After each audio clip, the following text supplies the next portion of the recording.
Donnarumma a arrêté ce tir dans cette séance de tir au but de Morata qui permet à l'Italie et à la Squadra Azzurra de s'envoler en finale. Puis ils attendront demain soir de qui ils affronteront entre l'Angleterre et le Danemark. On va commencer par le premier top italien, Chiesa, qui a réussi à ouvrir le score pour l'Italie alors qu'ils étaient dans un gros temps faible. Il a réussi à semer la zizanie et le trouble dans cette défense de l'Espagne qui est très fébrile depuis le début de l'Euro. Et voilà l'image de ce qu'il fait avec la Juventus cette saison. Chiesa est souvent décisif et il l'a encore montré ce soir et il fait partie des tops de l'Italie.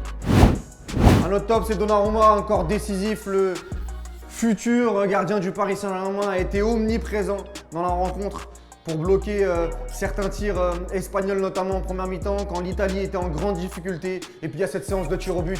Quelle séance de tir au but, encore une fois, ce facteur psychologique entre lui et Unai Simon, c'est lui qui l'a gagné avec ce tir au-dessus de Dani Olmo et puis surtout cet arrêt sur Morata qui permet à l'Italie de se qualifier. On va parler de Pedri, malgré la défaite, qui nous a sorti encore une masterclass à 18 ans. Il a été énorme, 98% de passes réussies, 14 km parcourus. Il a enchaîné 3 prolongations de suite après le match contre la Suisse et contre la Croatie. Il a été omniprésent en première mi-temps, il a été un facilitateur. Il a fluidifié le jeu de la Roja qui aurait mérité beaucoup plus avec la prestation de ce soir.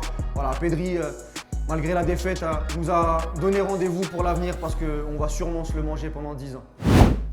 Un autre top côté espagnol malgré l'élimination, c'est Dani Olmo. Ça s'est mal terminé avec ce tir dans les tribunes, mais il a été vraiment intéressant dans ce qu'a demandé Luis Enrique sur la rencontre. Il a commencé au poste de faux numéro 9 et il a semé le trouble dans la défense italienne, lui qui a été préféré à Morata. Et même en deuxième mi-temps, quand il a joué sur le côté, ça a été l'un des joueurs les plus virevoltants. Et donc voilà, Dani Olmo pour moi fait partie des tops.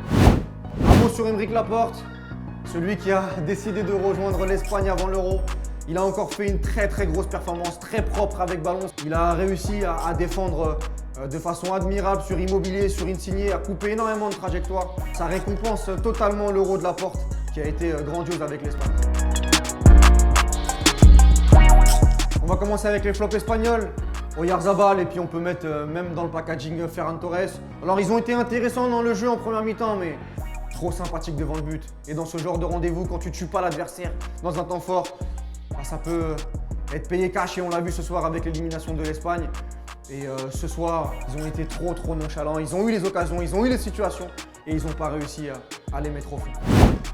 Il y a les flops italiens aussi parce que l'Italie s'en sort très bien avec cette qualification, notamment au milieu de terrain. Barella que j'ai trouvé un peu perdu dans ce milieu à 3 face à Busquets et face à Pedri.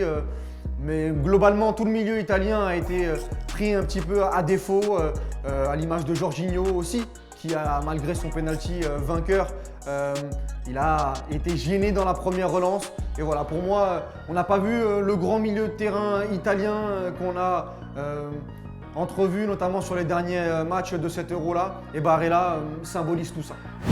Et un dernier mot sur Chiellini qui, malgré la qualification, j'ai trouvé en grande difficulté sur la majeure partie de la rencontre, notamment sur le but de Morata, sur les incursions de l'Espagne pendant toute la prolongation. Il s'en sort bien, c'est le capitaine courage, on le sait. C'est lui qui tient cette Squadra Azzurra derrière, mais aujourd'hui il a été en difficulté. Voilà, c'était mes top et flops pour ce Italie-Espagne et cette qualification de l'Italie en finale de l'Euro. Comme d'habitude, si tu es d'accord, tu commentes. Si tu n'es pas d'accord, tu commentes aussi, mais toujours avec un raisonnement. Et puis on se retrouve pour la finale.